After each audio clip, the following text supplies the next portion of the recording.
Hi guys! So pag-uusapan natin ngayon ang Pag-ibig Calamity Loan. So ito ay sa pinsala ng Bagyong Christine. Okay? So nagkaroon na ng declaration noong October 24 at ngayon ay November 4 na. So ngayon lang ako sa inyo magbabalita nito. So upon checking pala sa Virtual Pag-ibig ay nagkaroon na ng mga bagong listahan ng mga lugar na affected ng Bagyong Christine. So, ayan, dahil nagkaroon na ng bagong listahan, syempre kailangan ay ma-update ko kayo kasi baka mamaya nag-aantay kayo ng balita kung ano pa yung mga lugar na affected ng Bagyong Christine dahil kayo ay gusto nang makapag-file ng Pag-ibig Calamity Loan. Okay, ito na nga yung mga listahan na nakita ko doon sa virtual. Anyway, bago tayo mag-continue, it's me, Lizelle, and welcome back to my channel and to my vlog. Huwag kalimutan na mag-subscribe at i-like ang ating video. Thank you! Itong mga lugar na babanggitin ko, kasama na to sa na-declared noong October 24. Pero merong mga lugar na nadagdag, okay? From the top tayo sa listahan ng mga lugar or yung mga pangalan ng lugar. Number 1, yung Province of Laguna. So, himay-himayin natin lahat. Sa Province of Laguna ay under dito ang City of Calamba, City of Cabuyao, City of Binian, City of San Pedro, Municipal of Los Baños. Okay, so yun yung mga lugar na under ng Province of Laguna. So kung lahat kayo sa mga lugar na babanggitin ko sa video kong ito, kung kayo po ay nasasakupan dyan at kayo po ay member ng Pag-ibig Fund, hindi lang basta-basta member, dapat active member ng Pag-ibig Fund, ay pwede po kayong makapag-file ng calamity, okay? So, kahit meron pa po kayong active na multi-purpose loan or short-term loan, pwede po kayong mag-avail ng calamity. Kaya lang po, kung halimbawa, kalulun mo lang ng multi-purpose loan or short-term loan at kukuha ka ng calamity loan, minimal amount na lang po yun ha, kasi po, kahit sila po ay magkaiba, ay isa lamang po kasi ang pinagkukuhanan ng mauutang natin, which is yun yung total savings ng ating contribution. Hindi kasi ito katulad sa SSS na meron talagang nakalaan na amount para sa calamity. Kaya naman, ang SSS, kapag nagkaroon sila ng calamity, matik yun, may 20,000 ka.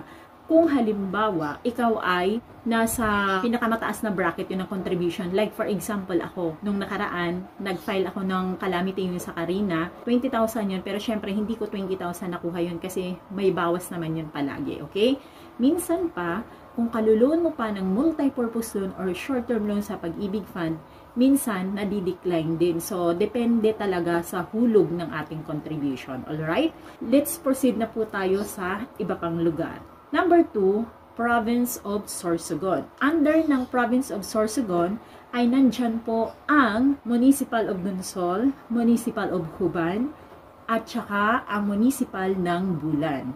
Number 3, Masbate! Province of Masbate. So, lugar ko yan. Ang sa Masbate naman po ay ang San Fernando lamang po. San Fernando lang po. So, kung lahat ng mga kababayan ko sa Masbate na nakatira po sa San Fernando, ay pwede po kayo mag-file ng Pag-ibig Calamity. Kung may pag-ibig na malapit dyan sa inyo, gumora na kayo para naman ay matugunan ang inyong mga financial assistance na pangangailangan. Okay. Number 4, Province of Camarines Norte at saka Camarines Sur, ang Province of Albay at saka ang Naga City. Yun po ang naka-declared sa virtual. Kumbaga kasi sa virtual Pag-ibig naka-specify na doon yung mga lugar kasi kung ano yung mga lugar na affected ng Bagyong Christine. Province of Isabela. So, sa Province of Isabela, sa Municipal of Rojas. Number 8, entire Province of Cavite. So, buong probinsya ng Cavite, guys. Okay? So, no more question na tayo dyan. Buong probinsya ng Cavite daw. And then, Province of Catanduanes, Province of Quezon, City of Dagupan, Province of Batangas. And then, sa lahat ng nagtatanong, ang NCR po ba ay kasama sa Pag-ibig Calamity Loan? Hindi po lahat ng NCR, guys. Okay, kung mag-check kayo sa virtual, ang makikita nyo lang doon na NCR na naka-declared, si Quezon City lamang po. Quezon City lang po ang naka-declared doon.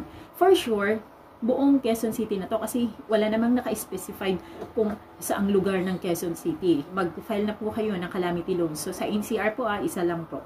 And then, Province of Samar. Sa Samar naman, ay ang Municipal of Santa Margarita. Number 15, Calbayog City. And then, last one guys, itong babanggitin ko sa number 16 natin na mga lugar, ito yung lugar sa Eastern Samar. Alam niyo, nag-search pa talaga ako kay best friend Google kasi hindi ko din kasi alam kung ano yung mga lugar. Wala kasing nakalagay na Eastern Samar.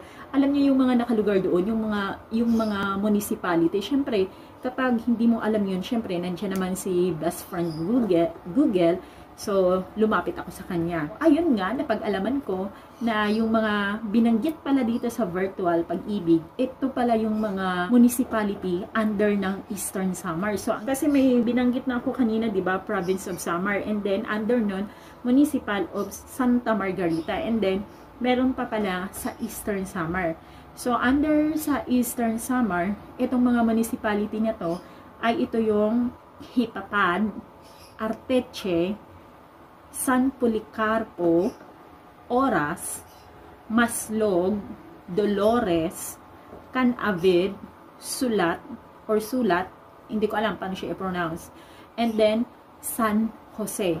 Actually, itong San Jose ha, ang nakalagay lang dun sa virtual, San J. Hinanap ko dun, San J, Eastern Samar, walang lumalabas. Ang meron, San Jose. Kaya sure, San Jose ito, na municipality ng Eastern Samar, baka hindi nakasya sa virtual. Municipality ito. Sa bawat municipality, alam naman natin na merong mga nakapailalim dyan na mga barangay. So, kung kayo po ay nakatira dyan sa mga lugar na yan, ay qualified po kayo para makapag-file ng pag-ibig calamity loan. So, thank you everyone. It's me, Lizelle. Bye!